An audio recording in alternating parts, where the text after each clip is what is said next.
Bem, bom dia a todos. Meu nome é Samuel, sou preceptor do programa de residência de Medicina Interna do HC FMUSP.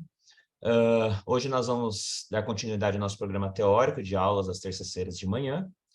O tema escolhido pela preceptoria e pela supervisão do programa foi a abordagem aí das novidades, atualizações que a gente tem no tratamento da insuficiência cardíaca, um tema extremamente pertinente para a nossa prática diária. E a gente tem a honra e o prazer de ter a doutora Daniela Calderaro, que é do grupo de interconsulta do INCOR, para ministrar essa aula para a gente. Doutora Daniela, por favor, fique à vontade.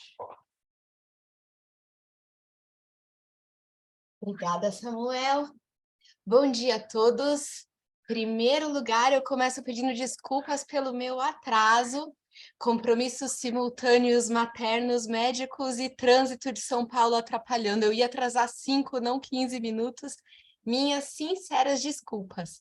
E agora meu agradecimento ao Samuel, que está aqui comigo, à patroa, ao convite. Eu adoro vir aqui para dar essa aula. Eu sou um ser muito mais analógico do que digital. A primeira vez que eu apresentei essa reunião, ela foi uma reunião presencial, mas eu vou fazer o meu melhor para a gente fazer uma discussão interativa aqui, virtual. A pandemia me forçou a melhorar meus skills digitais, mas eu confesso que não é o meu forte. Então, vocês, por favor, me ajudem.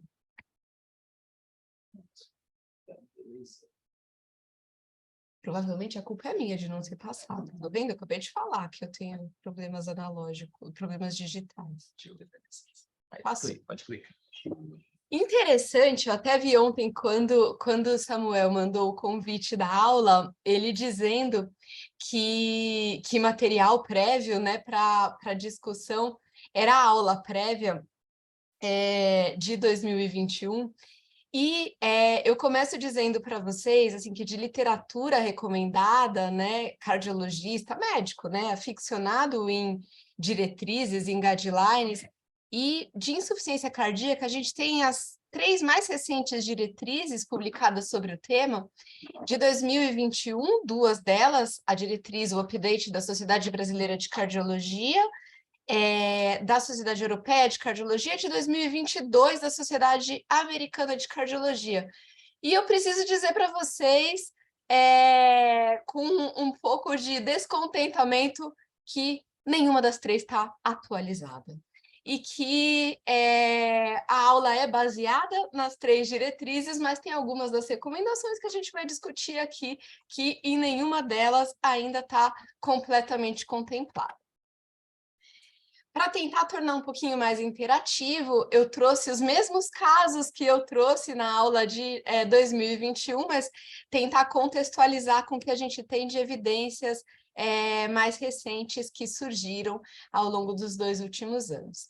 Então, primeiro é uma paciente de 61 anos de idade, esteticista, que ela chega em consulta com queixa de dispneia para moderados esforços, associada nos últimos 2 meses à ortopneia, edema vespertino de membros inferiores e períodos de intolerância para pequenos esforços. Tem ainda tosse noturna, sem febre, sem nenhum outro sintoma associado. Conta um diagnóstico prévio de anemia ferropriva, dislipidemia e ainda é tabagista. Uso crônico de sulfato ferroso e simvastatina. Clinicamente, ela se apresenta em bom estado geral, curada, eupneica, hidratada, pressão arterial aferida na consulta 120 por 70 milímetros de mercúrio, frequência cardíaca de 90 batimentos por minuto, arrítmica. Estase jugular presente em 45 graus, bolhas arrítmicas em 2 tempos, nenhum sopro audível, murmúrio vesicular presente. Não estou apresentando o salário. Licença. Falha técnica. Acontece. É raro, mas acontece bastante. Falei que o modo analógico é melhor. Se tivesse todo mundo lá, a gente já via a cara de descontentamento. Não está apresentando. E uma tela preta, do tipo blank, não aparecia.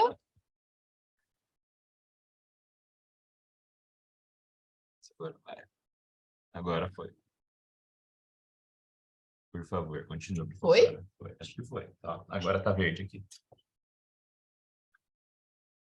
Bom, então essa paciente, vou voltar um pouquinho, né? Então, essa paciente, será que eles estavam ouvindo a gente? Estavam ouvindo, eles só não estavam vendo os slides. Ah, tá bom. Então, todo mundo ouviu, né? Então, clinicamente, no exame, ela chegou bem, estava curada, hidratada, normotensa, frequência cardíaca de 90 rítmica, estase jugular, sem sopro na ausculta, estertores crepitantes em base, sem alteração na propedêutica abdominal, sem edema periférico, eletrocardiograma, ritmo de fibrilação atrial e essa radiografia de tórax. Primeira coisa, né, então, falando de diretrizes de 1 e 2 anos que estão desatualizadas, voltando lá para o básico, né, critérios clínicos de insuficiência cardíaca, né? Essa paciente tem insuficiência cardíaca?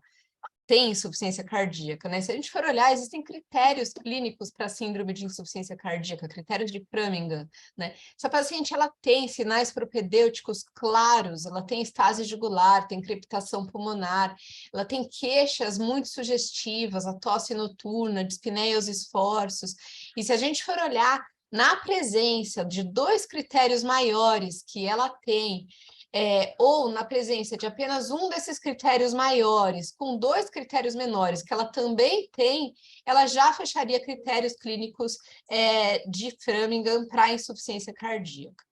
E, atualmente, como que a gente entende, né? O que é a insuficiência cardíaca? A insuficiência cardíaca, ela é, e ela sempre foi, né, um estado, uma síndrome clínica que traduz um estado fisiopatológico no qual o coração ele não consegue suprir o seu trabalho, que é manter um débito cardíaco adequado para suprir as necessidades metabólicas, fisiológicas dos tecidos, ou ele faz isso às custas de elevadas pressões de enchimento.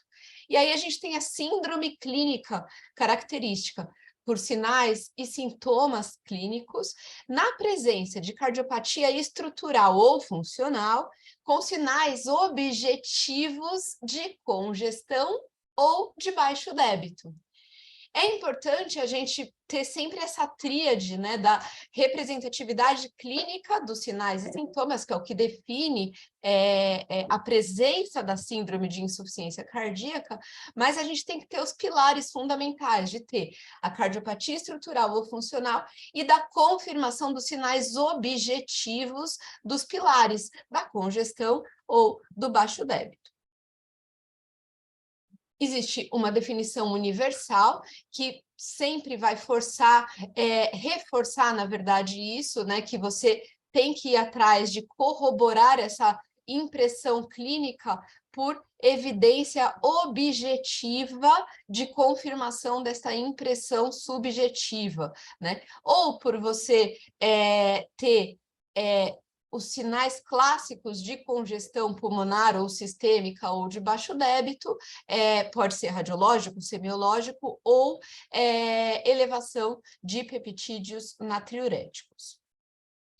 Peptídeos natriuréticos, né? A gente vive sem eles, né? E vamos deixar claro, né? Eles são importantes, mas eles não são a salvação, né? E muitas vezes eles são até confusão, né? Então, eles têm a sua relevância, eles são úteis no diagnóstico, eles aumentam a nossa acurácia diagnóstica, eles têm relevância prognóstica, mas eles também podem dar resultados falso positivo. O corte pode mudar de acordo com a faixa etária, insuficiência renal muda o corte, estados hiperdinâmicos, como pacientes que se apresentam com hipertiroidismo, pacientes em septicemia, podem ter valor alterado, embolia de pulmão pode alterar, terapia para insuficiência cardíaca, e aí a gente vai discutir mais para frente, pode até se traduzir em necessariamente elevação de nível de BNP, e aí a gente teria que necessariamente, se a gente quiser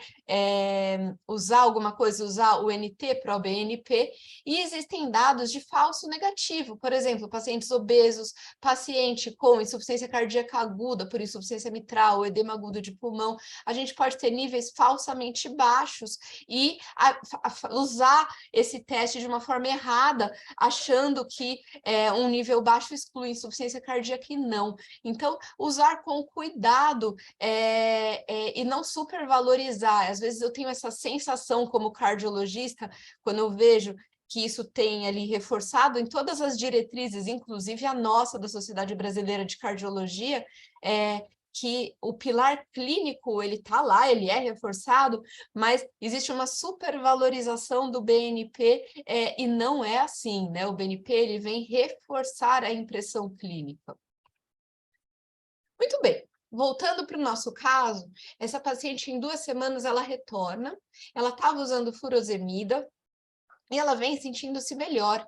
Está com dispneia para grandes esforços, continua normotensa, arrítmica, e ela traz alguns exames, hemograma normal, não tem disfunção renal, potássio 3,1, NT-proBNP 980,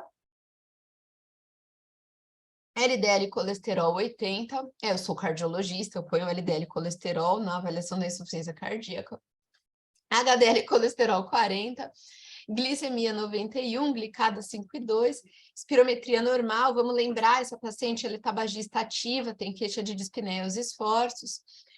Ecodoppler cardiograma, indicação formal de realizar. Ela apresenta aumento de átrio esquerdo, volume indexado de 38. Aqui o ideal, embora a gente tenha diâmetro de átrio esquerdo, é sempre olhar volume. Ventrículo esquerdo de 48/32, com fração de ejeção de ventrículo esquerdo em 54%, sem alteração segmentar da contratilidade e análise da função diastólica prejudicada devido à presença de fibrilação atrial. Insuficiência tricúspide moderada, ventrículo direito sem disfunção, pressão sistólica de artéria pulmonar estimada em 60 milímetros de mercúrio. Septo de 12, parede posterior de 11 milímetros, massa calculada 100 gramas por metro quadrado, um pouco aumentada. Pela classificação atual de insuficiência cardíaca, a gente tem uma classificação inicial e o paciente ele pode mudar ao longo do tempo.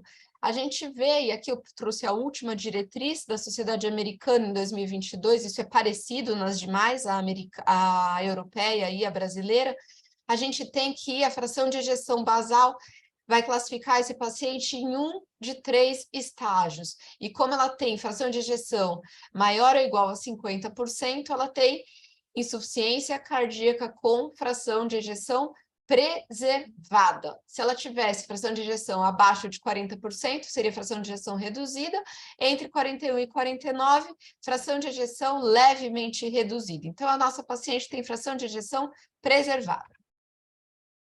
Tendo insuficiência cardíaca com fração de ejeção preservada, esse é um dos desafios diagnósticos mais importantes e por uma série de fatores de confusão diagnóstica e também na era da medicina baseada em evidências, até por uma série de confusões que a gente tem de interpretação de trials terapêuticos e de resultados conflitantes, de heterogeneidade entre centros de inclusão que nos fazem até questionar resultados globais e ver que em alguns centros se observou alguns resultados e em outros centros não. Em outras palavras, será que todos os pacientes realmente tinham insuficiência cardíaca? Se faz normatizar, falar, vamos sempre tentar ter evidências muito objetivas de que os doentes com insuficiência cardíaca, fração de ejeção preservada, realmente têm insuficiência cardíaca antes de taxá-los como tal. As sociedades fazem algoritmos muito herméticos de tentar fechar esse diagnóstico. Então, vamos olhar o que a nossa sociedade propõe como os steps para essa classificação. Então, em primeiro lugar, se eu vejo um paciente com dispneia ou fadiga que me faz suspeitar de insuficiência cardíaca, eu vejo propedêutica, eletrocardiograma, radiografia, sinais ecocardiográficos, e se eu tenho disponível, eu vejo sim os peptídeos natriuréticos. Fração de ejeção desse paciente acima de 50%, ou seja, se for insuficiência cardíaca, eu estou vendo mesmo alguém com fração de ejeção preservada. Tenho sinais de remodelamento cardíaco estrutural, átrio, índice de massa, alteração de função diastólica. Tenho sinais inequívocos de congestão pulmonar. O que seriam sinais inequívocos de congestão pulmonar? Sinais radiológicos, sinais propedêuticos, elevação de peptídeo natriurético. Se eu tenho, sim, esse meu paciente tem insuficiência cardíaca, fração de ejeção preservada. Se eu não tenho, considero outras causas. Fiquei em cima do muro, vou considerar a possibilidade de usar score para predição de risco de insuficiência cardíaca. Um dos scores mais utilizados é esse que eu trago para vocês, que é um score que ele leva em conta fatores de risco para ter insuficiência cardíaca, fração de ejeção preservada. E esse score é um score bem interessante que, na área sob a curva, lembrando, esse é um método de testar estatístico para acurácia de um método de performance diagnóstica, ele tem uma área sob a curva bastante interessante, né? Quanto mais perto de 1, melhor, quanto perto de 0,5 jogue uma moeda para cima, cara ou coroa, 0,84 é uma performance bastante interessante, né? A gente leva em conta índice de massa corpórea acima de 30, hipertensão com necessidade de 2 ou mais medicações, fibrilação atrial, hipertensão pulmonar sugerida pelo ecocardiograma, faixa etária avançada, idade acima de 60, ou alteração do padrão de enchimento ventricular por análise ecocardiográfica. A nossa paciente teria aqui um score de 5 nessa análise para predição de insuficiência cardíaca com fração de ejeção preservada.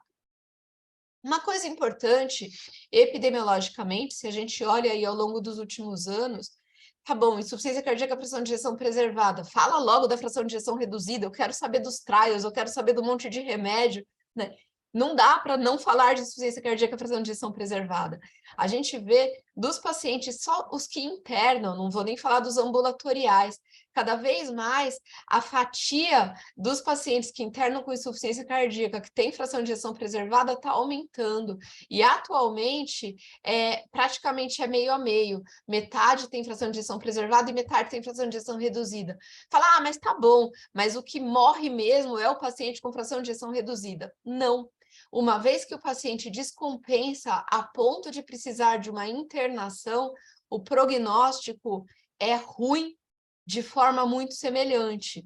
E com uma outra desvantagem. Uma vez que a gente compara as tendências temporais, a gente vê que inúmeras intervenções, vou falar daqui a pouco, aconteceram ao longo dos últimos anos na fração de ejeção reduzida.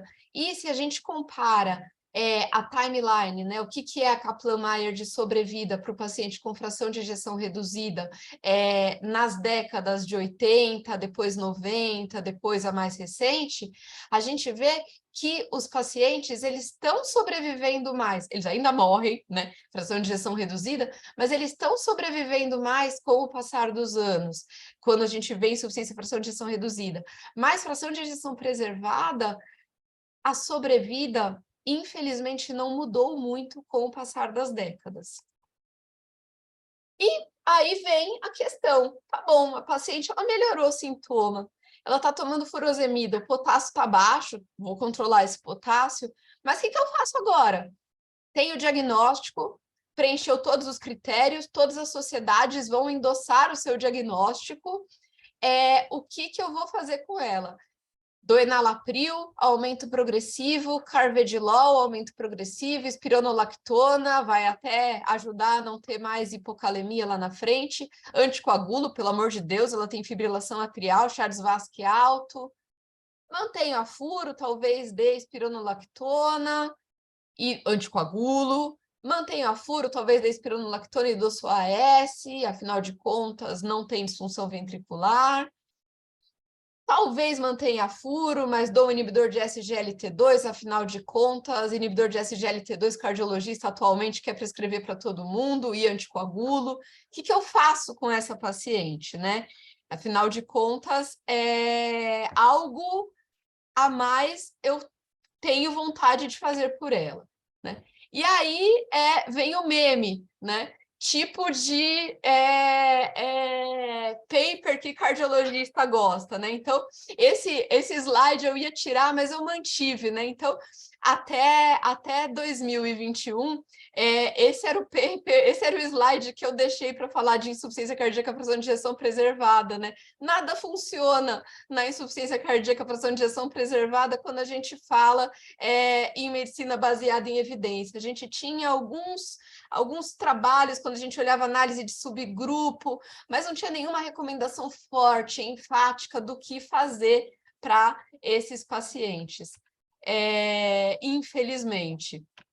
Mas, se a gente olha atualmente, então, aqui é um recorte do que a gente tem da última diretriz, que é a diretriz americana, que é a única que já contempla um dos estudos, que é o estudo Emperor Preserved, que é um dos estudos com inibidor de SGLT2, no caso com a empagliflozina, para os pacientes com insuficiência cardíaca fração de ejeção preservada. Ele já contemplava, daí era um estudo só, como classe 2A, considerar utilizar inibidor de SGLT2 para diminuir hospitalização e mortalidade cardiovascular em paciente com insuficiência cardíaca fração de ejeção preservada. Depois desse estudo, foi apresentado no Congresso Europeu de Cardiologia no finalzinho de agosto de 2022, então, 4 meses depois da última diretriz de IC, que é essa que foi publicada em maio de 2022, o estudo Deliver, que é o da dapagliflozina, que é esse aqui à direita, que é um estudo bastante semelhante ao da empagliflozina, novamente aqui perto de 6.000 pacientes, então se eu somar o da empagliflozina, eu tenho praticamente 12.000 pacientes estudados com insuficiência cardíaca fração de ejeção preservada, e que foram randomizados para receberem inibidor de SGLT2 ou placebo, endpoint, mortalidade cardiovascular ou hospitalização por insuficiência cardíaca, né? Embora fique aquele, diminuiu o endpoint, mas o que diminui de verdade é a hospitalização por insuficiência cardíaca, né? Não é um desapontamento falar isso, mas eu acho que é uma forçação, neste momento, a gente falar que diminui mortalidade, né? Então, essa é uma meta-análise bem interessante, acho que se for ler alguma coisa de início, eu sugiro ler este trabalho, que é uma meta-análise publicada na Lancet. E se a gente for olhar, aqui eu recortei o gráfico principal para ter só a insuficiência cardíaca com fração de ejeção preservada, a gente vê que é bastante contundente, se eu vejo aqui os 12.000 pacientes, o impacto que tem na hospitalização por insuficiência cardíaca, e é isso que puxa o resultado do endpoint primário. Para mortalidade, a gente vê que dá vontade de acreditar, mas do ponto de vista de significância estatística, é um entusiasmo, mas ainda não é uma realidade. Lembrar que, quando a gente fala de insuficiência cardíaca fração de ejeção preservada, é extremamente importante pensar na causa de base. Então, hipertensão. O meu doente ele tem que estar com a pressão muito bem controlada. Fibrilação atrial, né? Eu preciso obrigatoriamente ter um controle de frequência cardíaca e sim considerar controle depois de anticoagulação, controle de ritmo cardíaco para esses doentes, né? Obesidade, síndrome metabólica, doença arterial coronariana, pesquisa de outras causas. Hoje em dia existe um holofote enorme, né? Aqui eu trago esse ecocardiograma é de um doente que teve confirmação de amiloidose, né? Hoje em dia, como a gente tem possibilidade de considerar tratamento, existe sim recomendação de que se faça screening para esses pacientes. Esse foi um caso aqui no Hospital das Clínicas que a gente investigou e confirmou. Então, você não tem que sair pesquisando em todo mundo, mas você tem que ter suspeita. Então, em casos que você encontra uma desproporção de átrio em relação a ventrículo, que você encontra espessamento de septo, que você encontra septo interatrial aumentado, outras alterações fenotípicas, paciente com desautonomia, paciente que não tolera terapia vasodilatadora, paciente com histórico de síndrome do túnel do carpo, estenose de canal, e assim por diante, você tem sim que pensar um pouco fora da caixinha, porque a prevalência, segundo algumas séries, é superior a 10% se você fizer a busca ativa. Muito bem, indo para o segundo caso. Esse aqui é um homem mais jovem, 54 anos de idade, professor de ensino médio, hipertenso de longa data, com efetivo controle questionável, que há 1 ano apresenta dispneia para esforços cada vez menores, atualmente pequenos esforços. Ele nega dor torácica, nega síncope, nega qualquer outro sintoma cardiovascular. Faz uso de amlodipina e hidroclorotiazida há 3 anos. Segundo ele, esse é o único esquema que controlou sua pressão. Chega na consulta em bom estado geral, pressão arterial de 15/8, frequência cardíaca de 90, ritmo regular, com estase jugular presente em 45 graus, ictus cardíacos bem desviado para a esquerda, não apresenta sopro, ausculta, apresenta crepitação bibasal, fígado 2 centímetros do rebordo costal, com refluxo hepatojugular e edema simétrico de membros inferiores. Laboratorialmente, creatinina de 0,9, sódio 130, TSH normal, transaminases pouco elevadas, canaliculares elevadas, hemograma sem alteração. Radiografia de tórax com aumento da área cardíaca, cefalização da trama vasculobrônquica, eletrocardiograma com ritmo sinusal, bloqueio de ramo esquerdo, e ecocardiograma com aumento de átrio esquerdo, aumento de ventrículo esquerdo, fração de ejeção de ventrículo esquerdo 35%, sem nenhuma alteração segmentar, com índice de massa aumentado, 120 gramas por metro quadrado, insuficiência mitral moderada, insuficiência tricúspide moderada e disfunção discreta de ventrículo direito, com pressão sistólica de artéria pulmonar estimada em 40 milímetros de mercúrio. Pela classificação inicial da insuficiência cardíaca, esse paciente é classificado como tendo insuficiência cardíaca com fração de ejeção reduzida. Se a gente for considerar esse paciente com insuficiência cardíaca, fração de ejeção reduzida, diferente do slide meme, que eu adoro o bullying com cardiologista até 2021, o que a gente faria ali? Aqui a gente tem, na verdade, um bombardeio de informação, de setas, né? De onde que eu posso pensar em atuar para tentar melhorar tanto os sintomas quanto o prognóstico desse paciente. A gente sabe que se eu atuar do ponto de vista neurohormonal, tanto no sistema renina, angiotensina, aldosterona, quanto no sistema adrenérgico desse paciente com insuficiência cardíaca, com fração de ejeção reduzida, eu consigo diminuir a mortalidade desse paciente. E para isso eu tenho evidências que remontam desde lá da década de 80, com o estudo Consensus, quando a cara do New England ainda não era a cara moderna, atual, né? E que a gente teve os primeiros estudos lá com o IECA, com captopril, mostrando dramaticamente, com enalapril, desculpa, mostrando como que a gente conseguia ter um impacto gigante na sobrevida dos pacientes com insuficiência cardíaca, né? Pouco tempo após, o impacto que os beta-bloqueadores poderiam trazer, e finalmente, finalzinho do século passado, mas aí a gente já tem mais de 2 décadas de consolidação do quanto o impacto nesses eixos neurohormonais pode ser benéfico na insuficiência cardíaca, o bloqueio do receptor mineralocorticoide de aldosterona, também ajudando a reduzir mortalidade dos pacientes com insuficiência cardíaca, fração de ejeção reduzida.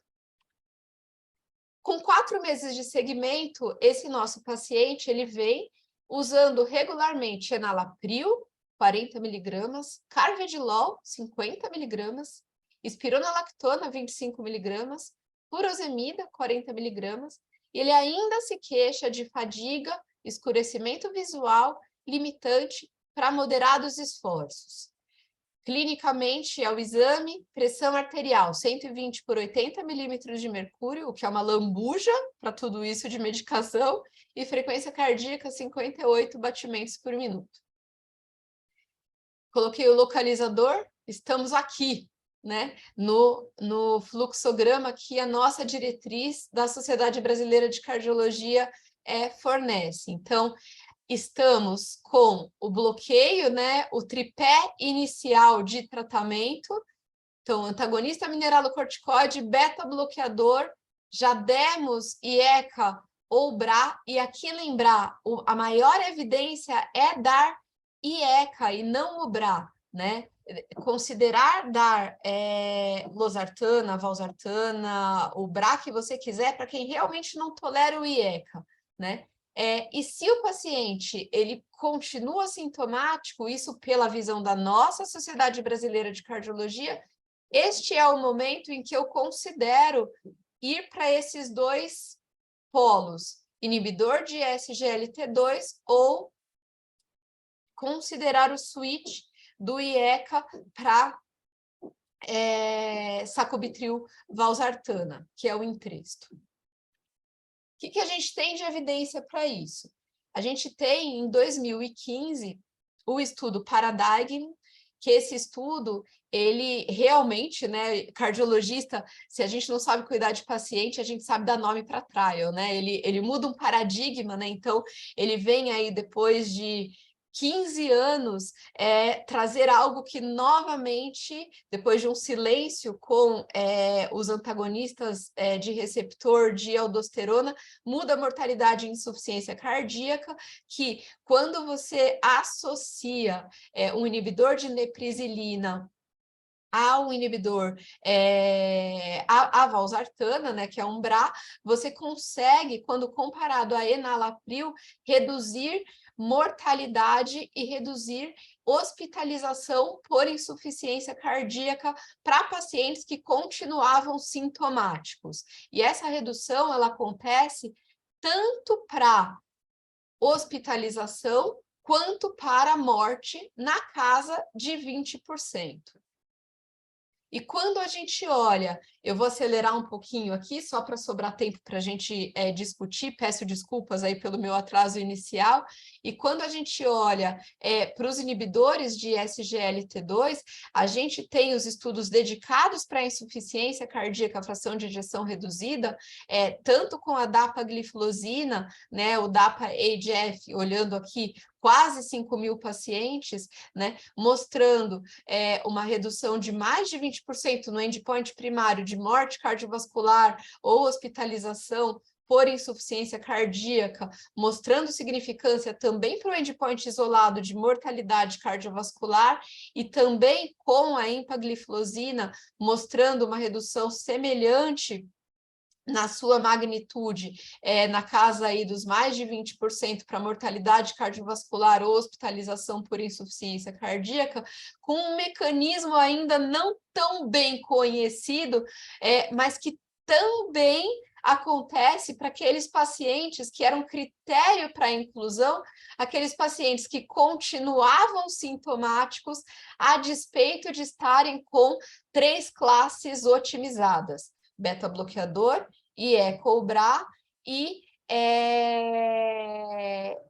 aldactone. Então, eram pacientes que eles já tinham uma otimização prévia. E é esse o motivo da nossa diretriz da Sociedade Brasileira de Cardiologia não ter colocado essas medicações já na largada.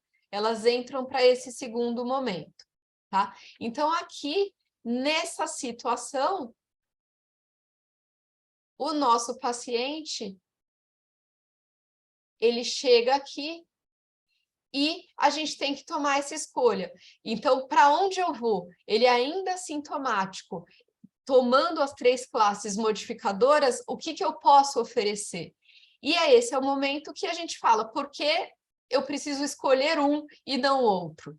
Eu posso considerar oferecer as duas. Só que eu não preciso oferecer os 2 ao mesmo tempo. E é este o conceito atual. Então, a gente inicia um.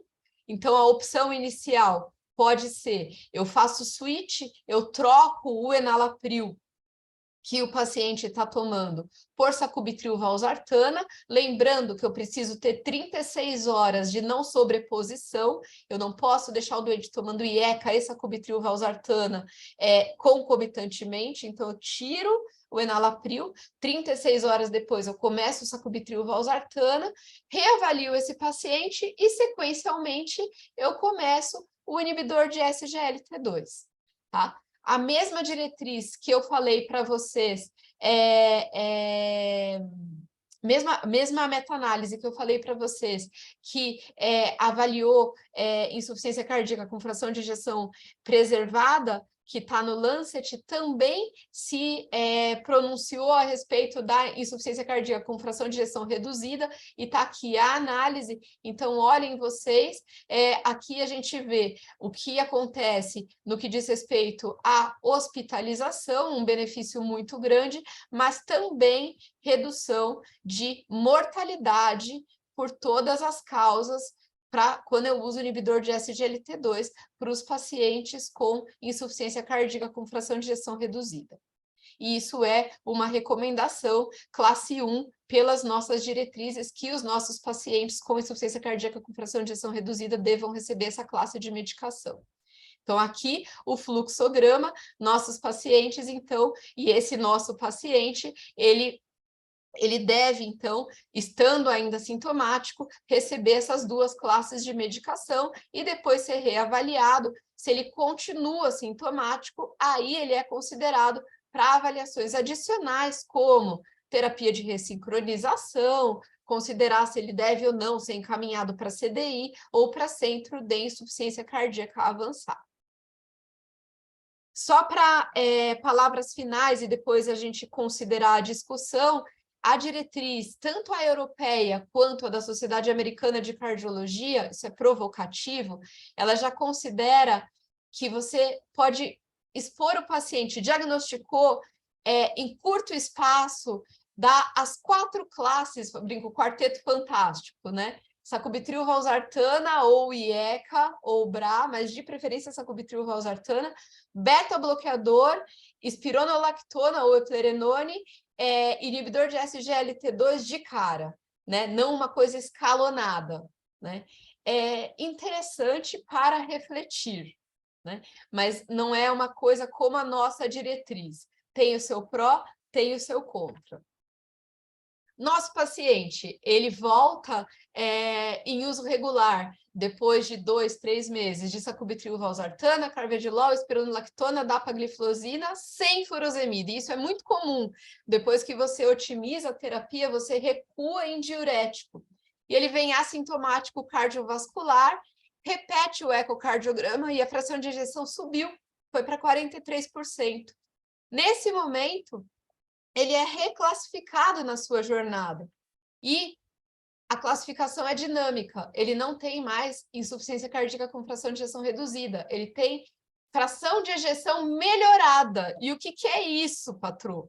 Tendo fração de ejeção melhorada, eu tiro o remédio?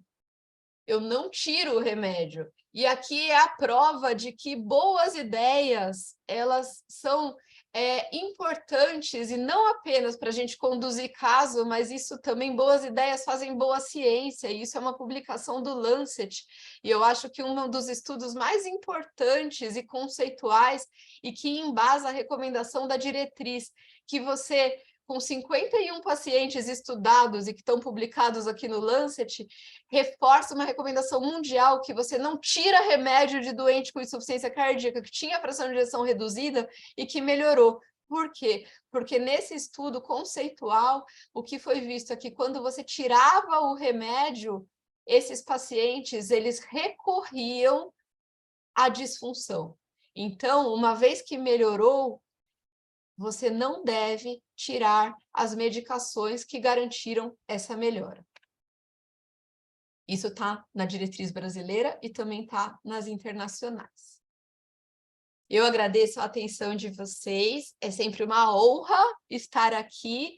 Eu me sinto em casa, um pouco folgada, né, ao dizer isso, mas é porque vocês sempre me recebem tão bem.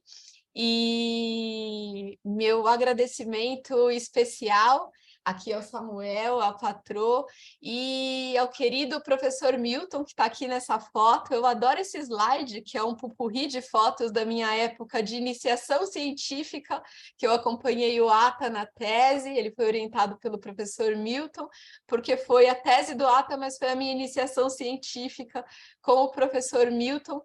Eu não sei se eu agradeço ele ou se eu culpo ele por isso, mas eu agradeço, óbvio, mas ele me influenciou demais e meu agradecimento público e meu carinho gigante. Muito obrigada e espero que a gente possa discutir um pouquinho. Licença. Vou abrir o chat para ver se mandaram alguma pergunta. Pode ficar aqui, professor. Aula maravilhosa, como sempre.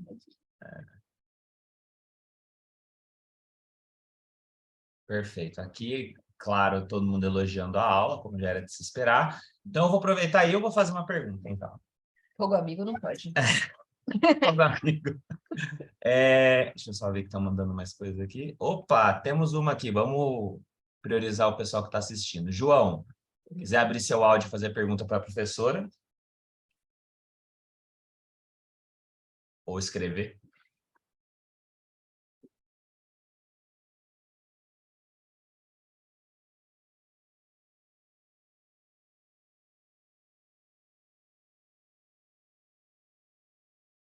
Só um minuto.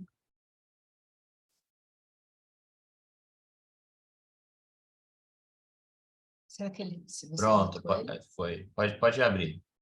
Tá conseguindo me ouvir, pessoal? Sim. Então, aqui é o João, eu sou R3 de Clínica.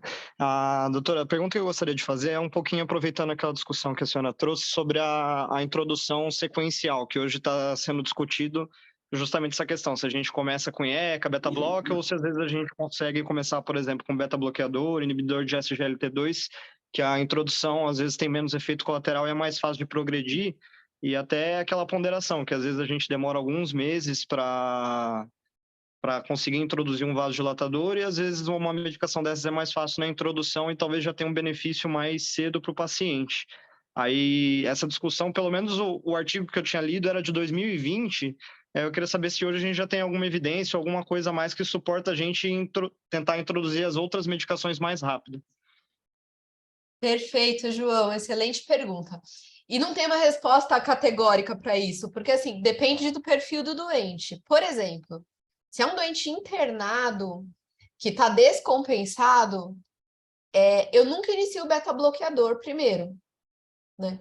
Porque assim, quando você, para iniciar o beta-bloqueador, o paciente tem que estar euvolêmico. Acho que isso é fácil de te responder, né? Então, quando você vai iniciar a medicação, para considerar iniciar mais de uma classe ao mesmo tempo, o doente tem que estar com reserva. A mais óbvia delas é a reserva de pressão. Então, você tem um doente que está com, ainda brinquei no final, a lambuja da pressão ali, 12/8. Um doente que está com 12/8, 13/8, você se sente confortável para iniciar mais de uma classe simultaneamente, né? E se ele não está hipervolêmico, às vezes eu inicio o IECA e o beta-bloqueador numa dose baixa simultâneo. Mas, se ele tiver hipervolêmico, eu nunca começo o beta-bloqueador, tá? Não sei se eu respondi sua pergunta. Peraí, você perguntou... Ele perguntou de começar o beta-bloqueador primeiro, né? Não só o beta-bloqueador, mas, por exemplo, inibidor de SGLT2, já introduzir aquelas que são mais fáceis de ajuste de dose, entendeu? E deixar meio que o vasodilatador por último, que às vezes justamente essa questão da pressão, que é como um fator limitante aí na introdução. E eu acabo fazendo meio que o contrário, sabia? Assim, o vasodilatador, geralmente, o paciente acaba tendo um benefício sintomático mais rápido. Quando você inicia o vasodilatador, geralmente o sintoma do paciente, ele alivia mais rápido.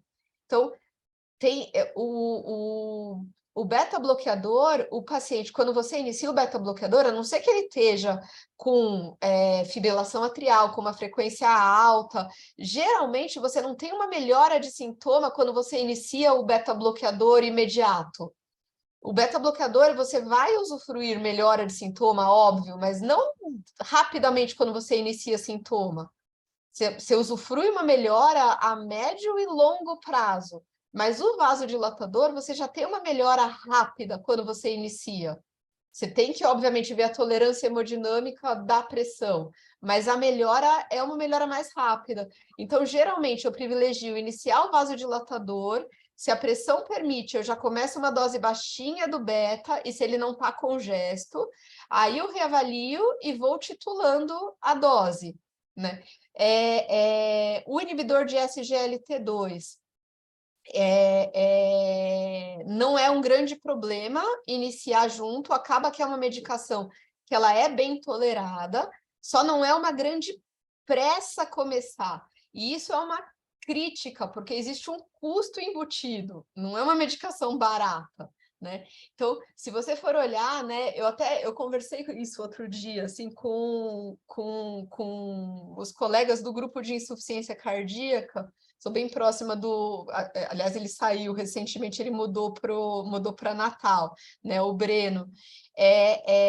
Foi uma discussão no board, quando eles foram votar as recomendações para a diretriz brasileira de insuficiência cardíaca, a coisa escalonada ou não, né?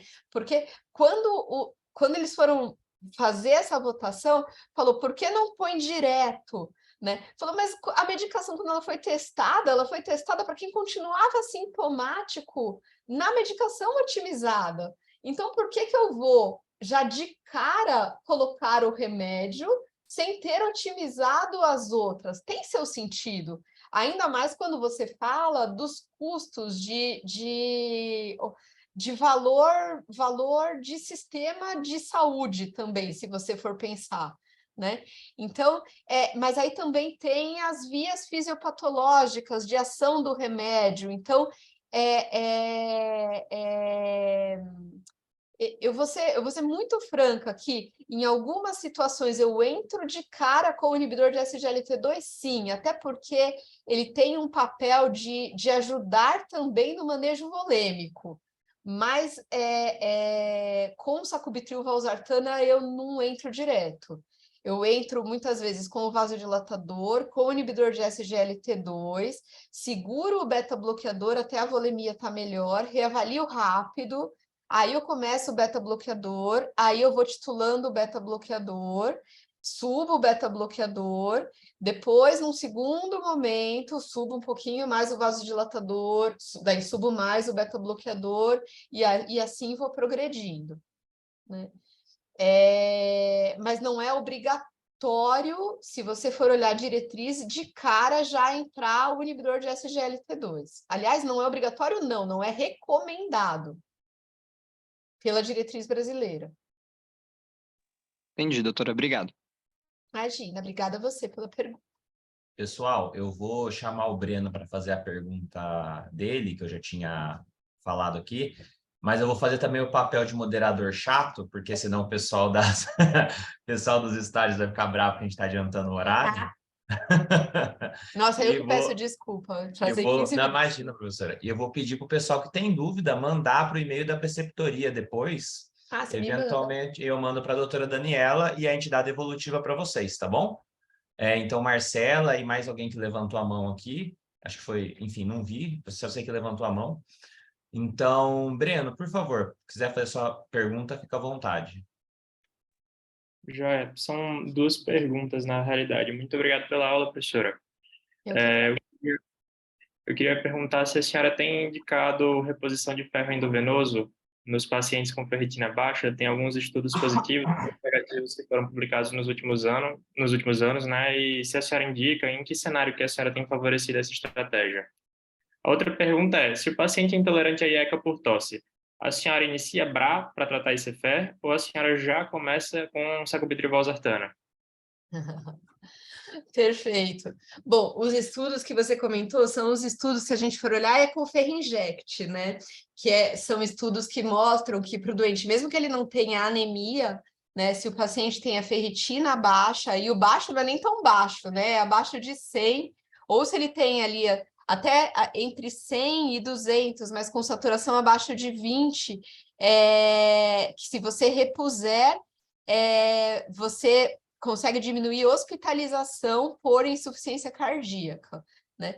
Na prática, em sistema único, a gente não tem disponível, então eu vou te dizer que, na prática, no sistema único, a gente acaba não utilizando, porque a gente não tem disponível, tá? Quanto à sua segunda pergunta, que era quando o paciente é intolerante a IECA por tosse com IC fração de ejeção reduzida, se eu transicionaria ele para um BRA ou se eu transicionaria ele para sacubitril/valsartana. Transicionaria ele para sacubitril/valsartana. IC fração de ejeção reduzida, você tem muito mais evidência de benefício de mortalidade com sacubitril/valsartana do que com BRA. Se ele tem fração de ejeção reduzida com sacubitril/valsartana do que... Exatamente. Com sacubitril/valsartana do que com BRA, sem sombra de dúvida. Se ele tem fração de ejeção reduzida, transicione ele para Entresto, que hoje em dia a gente consegue oferecer pelo sistema único. Respondi as duas? Respondeu as duas, estou esperando o Breno dar a devolutiva, seria. Sim, professora, muito obrigado. Obrigada. Perfeito, gente. Então, devo estar escondido na câmera, vou chegar aqui mais perto. Gente, em nome da preceptoria e do programa, e da supervisão do programa, eu agradeço a atenção de todos. Nos vemos semana que vem com mais uma aula, também do módulo de cardiologia. Doutora Daniela, muito obrigado. Eu que agradeço. Desculpa ter te feito correr logo cedo. Imagina. É bom assim, né? É bom. E é isso, gente. Eu vou encerrar a nossa reunião. Obrigado pela atenção de todos.